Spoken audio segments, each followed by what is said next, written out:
Episode 33. Suamiku pria lumpuh. Maafin mama, sayang. Mama bener-bener nggak tahu kalau Siva alergi seafood. Mama pikir, semua wanita suka makanan itu, dan sedikit mama campur tadi. Maafin mama, udah buat kamu khawatir, Bagas. Sesal Mama Ayu, yang melihat Bagas begitu sedih. Bagas tak bergeming, ia hanya fokus menatap Siva saat ini. Dan dari tatapan itu, Mama Ayu tahu betapa pedulinya Bagas pada wanita yang bergelar istrinya itu saat ini. Kamu cinta, atau sekedar peduli dengan dia, sayang? Batin Mama Ayu.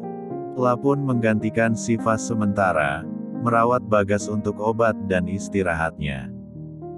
Tapi sayang, Mama Ayu tak begitu mengerti dengan isyarat yang diberikan Bagas padanya. Bagas pun hanya bisa pasrah, dan menuruti mau mamanya untuk istirahat siang ini. Mama Ayu pun keluar, setelah tahu Bagas memejamkan mata. Meski sebenarnya, Bagas hanya pura-pura agar dapat waktu berdua dengan Siva. "Fa," panggil Bagas perlahan. "Ya, Mas. Kenapa? Kamu sakit?" tanya Bagas, yang hanya berjarak 2 meter dari tempat tidurnya. "Gak sakit, tapi gatel. Badan juga panas, gak enak banget," jawab Siva, dengan mata terpejam. "Maafin mama." "Iya. Maafin aku juga," ucap Bagas. Aku mau tidur." "Gak tidur di sini aja," tawar Bagas. "Nanti kamu ketularan." "Gak usah," jawab Siva, lalu ia pun tidur dengan pulas. Bagas pun ikut memejamkan matanya. Ia yang baru saja minum obat, ikut mengantuk karena efek obat itu. Obat penahan nyeri, karena memang Bagas sering merasakan nyeri yang mendadak, tapi ia tak mampu mengungkapkannya pada siapapun. Hanya Siva, yang tahu dan faham semuanya. "Pa, sedang apa?" tanya Mama Ayu, via telepon. "Sedang istirahat, Ma. Kenapa? Kok suaranya aneh?" "Mama, barusan buat kesalahan sama Siva, Pa." "Kesalahan apa? Gimana ceritanya? Coba cerita sama Papa," bujuk Papa Erlen pada istrinya itu. Mama Ayu pun menceritakan semua yang terjadi barusan. Saat niat baiknya justru berubah menjadi sebuah kesalahan fatal bagi sang menantu. Rasa sesal kian menghantui, apalagi ketika Bagas begitu sedih melihat kondisi istrinya yang sakit. "Mama nggak sengaja, Pa. Mama bener-bener nggak tahu, kalau Siva alergi itu. Mama cuma niat masakin dia yang istimewa. Mama, kan nggak sengaja, ya minta maaf aja. Pasti Siva maafin. Lagian, memang salah kita, yang bahkan belum sempat mengakrabkan diri sama dia sebagai menantu kita." Mama Ayu hanya mengangguk, dan mendengarkan semua nasihat sang suami yang menyejukkan hati. "Nanti Papa pulang, Papa mau minta tanda tangan Bagas untuk persetujuan kontrak. Harus dia, meski berantakan nanti. Kita kumpul di rumah, iya?" "Iya, Mama tunggu Papa di rumah," ucap Mama Ayu penuh harap. Mereka pun mematikan telepon bersamaan, lalu melanjutkan aktivitas masing-masing. "Ada apa, Om?" tanya Reza. "Tantemu buat salah sama Siva. Dia masakin seafood, dan ternyata Siva alergi. Hasilnya, dia bentol-bentol kegatelan badannya." "Bagas gimana?" tanya Reza. "Ya, cemaslah." "Gimana? Namanya juga istri, meski nggak tahu cemasnya karena apa. Karena memang sayang, atau masih sebatas rasa peduli yang tinggi?" jawab Papa Erlen. Reza hanya tersenyum mendengar jawaban itu. Dan ia terbayang wajah Siva yang penuh bentol dan kemetahan saat ini. Ihi, pasti menggemaskan, ucapnya. Tubuhnya mulai mendingan, gatal pun sudah berangsur hilang. Meski kemerahan masih memenuhi wajah, leher dan tangannya. Siva pun bangun dari tidur, lalu memeriksa kondisi Bagas yang sedang terpejam. "Mas, tidur?" tanya Siva, namun tak ada jawaban dari Bagas. Siva pun meraih tangan Bagas, dan mulai memberi rangsangan dengan menggelitik telapak tangannya. Itu diperlukan untuk mengetes refleks tubuh Bagas terhadap sesuatu. Dan benar saja, Bagas terkejut dan refleks menggenggam tangan Siva. Siva yang tak kalah kagetnya, terpeleset dan jatuh tepat di atas Bagas. "Ah!" pekik Bagas yang kesakitan. "Maaf, Mas. Aku kaget," ucap Siva yang berusaha berdiri lagi. Tapi, Bagas menahannya. "Di sini saja. Jangan kemana-mana. Aku berat. Tak seberat badanku, yang kamu angkat setiap hari," jawab Bagas, dengan senyum manis, tanpa membuka matanya. Episode 34. "Kak, Gibran udah berhasil beli buku yang Gibran mau." "Oh, ya. Minta duit ayah, apa beli pakai duit sendiri?" ledek Siva pada adiknya. "Beli sendirilah. Gibran tabungin duit kalau dapat upah keliling sama cuciin mangkok ayah." "Wah, pinternya adek kakak. Kapan-kapan, kakak pinjem." "Iya. Iya sih, tapi pulang beli buku, Gibran nyerempet mobil orang." Sesalnya. "Loh dek, kok bisa? Udah ketemu orangnya?" tanya Siva yang cemas. "Udah. Gibran udah kasih nomor HP Gibran juga. Tunggu dia kasih totalan. Gibran takut mahal, Kak. Mobilnya mewah," jawab Gibran lagi, dengan suara yang berbisik saat ini. Siva mengerenyitkan dahi, dan menghela nafas panjang. Sembari berpikir, bagaimana cara membayar perbaikan mobil itu nantinya. "Gibran tenang aja, nanti kakak pikirin itu. Kakak akan korek tabungan kakak bila perlu." "Maaf, Kak. Gibran cuma bisa ngerepotin." "Iya? Nggak apa-apa. Itu tugas kakak buat kamu," jawab Siva. Obrolan kembali santai. Siva menanyakan keadaan ayah dan ibunya di sana. Gibran pun memberi kabar jika mereka baik, meski mereka begitu rindu dengan Siva saat ini. Pak Abu dan istrinya berusaha tegar, menahan rindu yang teramat dalam. Mereka berusaha mensyukuri apa yang ada di depan mata, menghargai perjuangan sang anak yang melakukan apapun demi kebahagiaan mereka. Meski ada saja gangguan yang membuat hatinya sakit. Di antaranya adalah omongan tetangga. "Ibu Gibran, Siva katanya udah nikah." Iya Bu Samsul. Menikah udah sebulan ini. Sekarang, tinggal di rumah mertuanya," jawab Ibu Gibran pada tetangga saat pengajian. "Kok ada apa-apa di sini? Anak pertama loh, biasanya pesta. Minimal ya, selamatan." "Kenapa, Bu? Jangan bilang Siva hamil duluan." "Ah, masa? Siva itu anak baik loh. Kuliah pinter, kerjaan bagus. Semuanya baik, yang saya lihat. Ayo, Bu Gibran. Bilang aja yang sebenarnya. Nggak hamil duluan, kan? Atau, nggak kayak di novel-novel itu. Yang menikah karena hutang." Betapa sakit ketika mereka membicarakan anak baiknya seperti itu. Apalagi, tepat di hadapan dirinya yang berjalan baru pulang dari pengajian. Seolah, amal mereka langsung terbang seketika itu juga.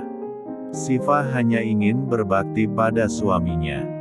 Ia sakit, jadi butuh perawatan Siva. Alhamdulillah, mereka baik, dan tak seperti yang kalian katakan. Permisi, saya mau langsung pulang, ucap Ibu Gibran pada mereka. La pun berlari dengan perasaan yang kacau. Rasa yang ia pendam beberapa lama ini, rasanya tak terbendung lagi. Rasa rindu terhadap putri sematawayangnya, yang mengorbankan diri mengurus suami yang bahkan tak pernah ia kenal sebelumnya. Mengurus pria, yang bahkan tak dapat bangun sendiri dari tidurnya. Fa, ibu tahu kamu lelah, Fa. Datanglah, dan mengadulah akan semua kelelahan yang kamu alami. Ibu akan mendengarkannya, ucap sang ibu dalam tangisnya. Ibu Gibran hanya duduk termenung, menatap foto wisuda Siva kala itu. Foto yang menampakkan senyum penuh kebahagiaan, ketika ia berhasil menyelesaikan apa yang ia raih dengan darah, keringat dan bahkan air mata. Apalagi, dalam kondisi keluarga yang begitu pas-pasan saat itu. Semoga, perjuanganmu ini membawa ke jalan bahagia, sayang. Fa, telepon siapa? Tanya Bagas. Nelpon Gibran, Mas. Gibran adekku satu-satunya, masih SMA. Dia pamerin, kalau abis beli buku yang ia mau. Tapi, malah dapat musibah setelahnya. Mana, kondisi keluarga lagi ruwet begini. Ucap Siva panjang lebar. Kalian, butuh uang. Ya, seperti itu intinya. Hehe. Ucap Siva, yang justru tersenyum, dan bukan menangis. Kredit kartuku, pakai saja. Kamu istriku, kamu berhak dengan itu. Kamu tahu tempatnya. Jangan. Iva, nanti juga dikasih uang sama mama.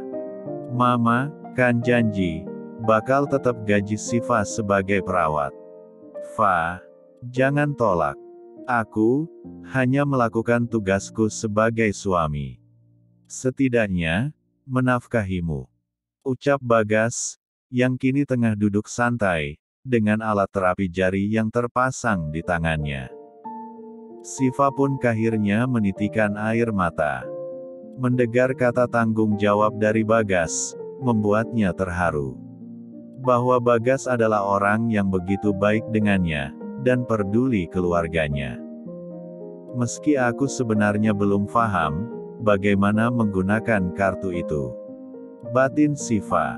Episode 35. Siva memegang isi dompet Bagas di tangannya. Tapi ia belum menggunakannya untuk apapun. Ia masih menunggu kabar dari adiknya, mengenai ganti rugi yang akan diberikan pada pemilik mobil itu.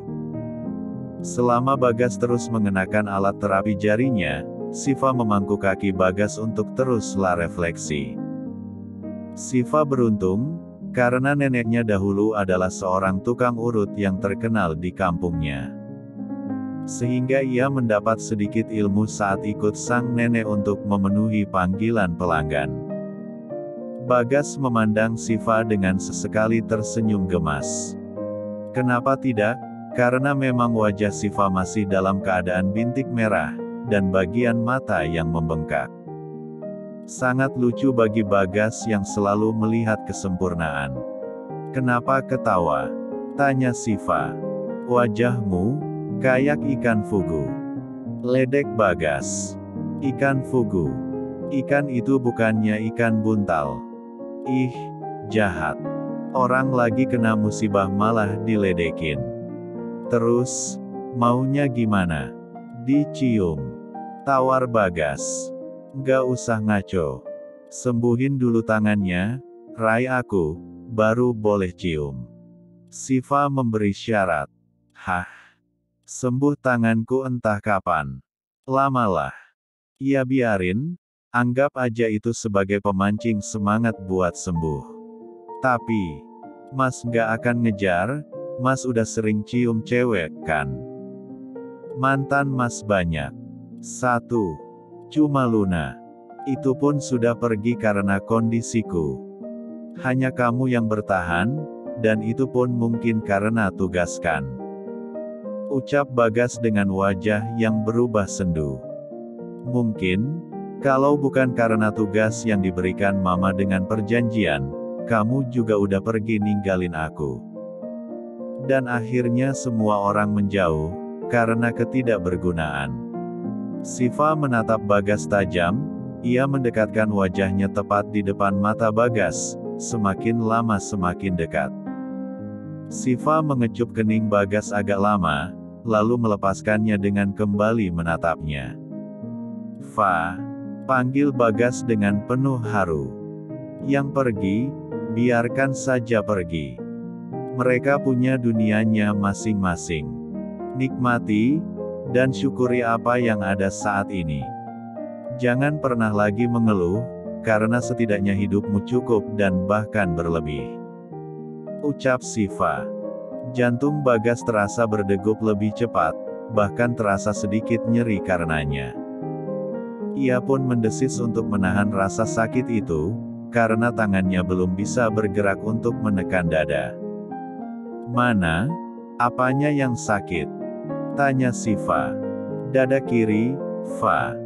Dada kiri sakit, apalagi abis dicium ikan fugu tadi," ucap Bagas dengan wajah penuh ledekan. Siva melotot kesal karenanya, lalu membalas perlakuan itu dengan menggelitik pinggang Bagas. Bagas pun kegelian, menggeliat meski sulit, tertawa meski masih tertahan. Tapi tak apa, itu adalah salah satu cara merangsang saraf Bagas agar tak kaku karena duduk dan berbaring terus belakangan ini. Bagas pindah ke kursi rodanya. Mereka bersiap untuk makan malam bersama, karena Papa Erlen sudah terdengar pulang. Siva mendorongnya keluar, lalu membawanya ke ruang makan. "Duduk di sini dulu, tunggu Mama sama Papa keluar," ucap Siva. Lalu ia pergi membantu Minah mempersiapkan makanan di atas meja. "Duduk aja, Non. Nanti dimarahin lagi sama Nyonya loh. Apalagi masih sakit gitu," tegur Minah padanya. Siva hanya menghela nafas pasrah, karena memang ia sedang malas mendengar ocehan mertuanya malam ini. Tak lama kemudian, Mama keluar, tapi tanpa Papa di sampingnya. "Fa, sudah sembuh?" sapa Mama padanya. "Udah, Ma. Tinggal bengkaknya aja lagi. Tapi lucu, kayak ikan fugu," jawab Siva, yang seketika mengundang tawa bagi mereka yang ada di sana. Apalagi Bagas, yang telah memberikan gelar itu padanya. "Ada-ada saja kamu ini," ucap Mama Ayu dengan menggelengkan kepalanya. Setelah tawa selesai, Mama Ayu mengeluarkan sebuah amplop, dan memberikannya pada Siva. "Pegang, pasti kamu butuh." Apa ini, Ma?" tanya Siva. "Mama nggak tahu nomor rekening kamu, jadi kamu simpan aja itu. Nggak sudah ngurusin bulanan rumah ini, karena Big Darmi udah atur semuanya." "Ini gaji?" tanya Siva lagi. "Anggap saja begitu, atau bisa juga sebagai tunjangan karena kamu istri Bagas. Jadi apapun milik Bagas, itu juga milik kamu," ucap Mama Ayu, dengan wajahnya yang datar, tapi penuh rasa dalam hatinya.